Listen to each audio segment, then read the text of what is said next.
जय हिंद दोस्तों, welcome back to एडुटैक्स tuber. आज हम इस वीडियो में बात करेंगे कि इनकम टैक्स कैलकुलेटर कैसे यूज़ करें फ्रॉम इनकम टैक्स डिपार्टमेंट की वेबसाइट पे। So guys, let's get started. सबसे पहले आ जाइए google.com पे। google.com पे आपको सर्च करना है इनकम टैक्स डिपार्टमेंट।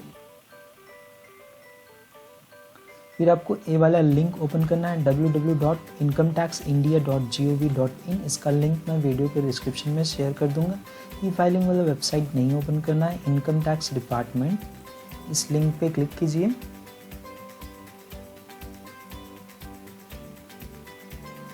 फिर आपको टैक्स इंफॉर्मेशन एंड सर्विसेज देखना है। उसके अंदर टैक्स टूल्स ऑप्शन पे क्लिक करना है।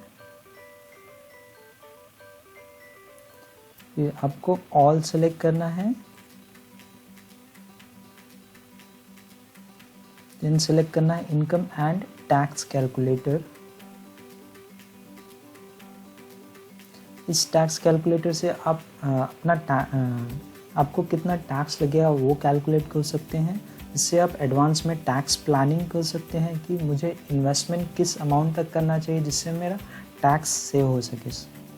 तो सबसे पहले आपको असेसमेंट ईयर सेलेक्ट करना है। असेसमेंट ईयर 21-22, 20, 21, 22 मीन्स कौन से साल की इनकम आपकी टैक्सेबल होगी? फाइनेंशियल ईयर 20-21 की।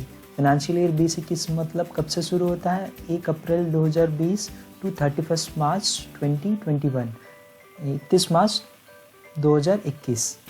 तो टैक्स पेयर इंडिविजुअल है। Whether opting for taxation under section 115BAC, जो नया स्लैब रेट है वो अगर आप ऑप्ट करना चाहते तो यस सेलेक्ट करना है, नहीं तो नो।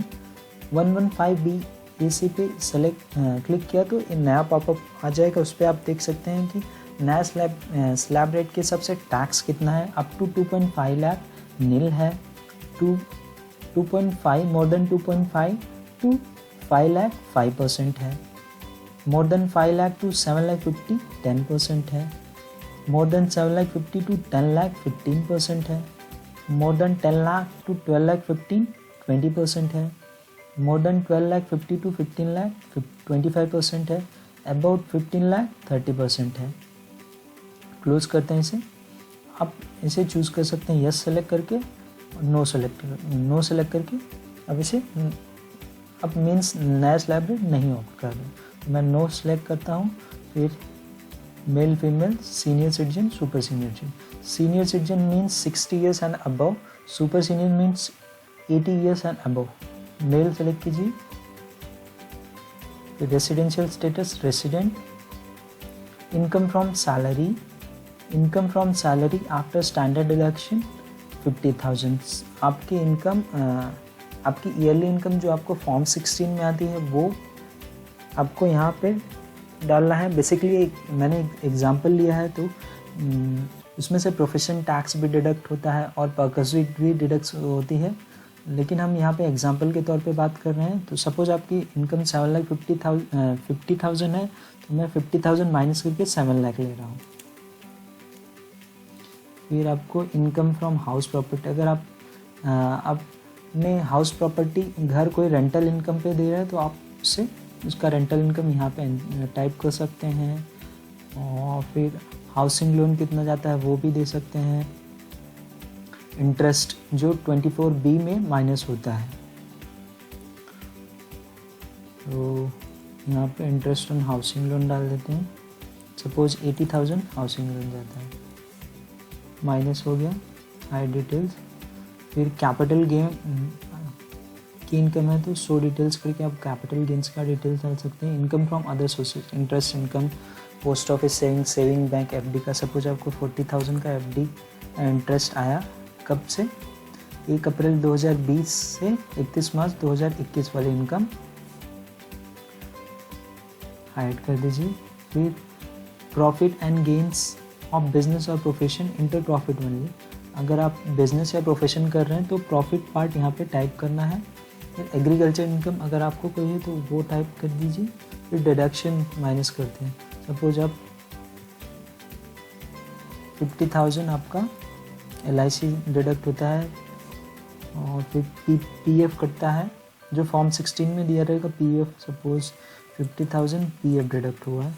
देन आपने हाउसिंग लोन पेमेंट किया 40,000, प्रिंसिपल पार्ट आएगा, इंटरेस्ट पार्ट वो ऊपर माइनस हो जाता है हाउस प्रॉपर्टी वाली इनकम में। उसमें subject to -2 lakh maximum allowed है। सेल्फ ऑक्यूपाइड प्रॉपर्टी के केस में, मतलब जिसमें आप रहते हैं, अगर उसका इंटरेस्ट पे कर सकते हो। अगर आप लेट आउट प्रॉपर्टी है तो उसमें कोई लिमिट नहीं है इंटरेस्ट की, बट जो लॉस कैरी फॉरवर्ड का अमाउंट है मैक्सिमम 2 लाख ही है। इसको हाइड कर दीजिए, 1,40,000 डिडक्शन हो गया। तो आपका नेट टैक्सेबल इनकम मीन्स इस पर टैक्स लग गया 5,20,000 रुपये। तो आपको टैक्स आ रहा है 16,500 उस पर। हेल्थ एंड एजुकेशन 4% लगता है 660। तो टोटल टैक्स लायबिलिटी 17,160 आ रही है। तो इसके हिसाब से आप इन्वेस्टमेंट अमाउंट बढ़ा सकते हैं जिससे आपको टैक्स नहीं लगे। अगर आपका TDS डिडक्ट हुआ है तो सेम अमाउंट TDS डिडक्ट होता है तो आपको कुछ भरने को नहीं आएगा, मीन्स कुछ टैक्स लायबिलिटी नहीं आएगी, तो आपको इन्वेस्टमेंट करने की ज़रूरत नहीं।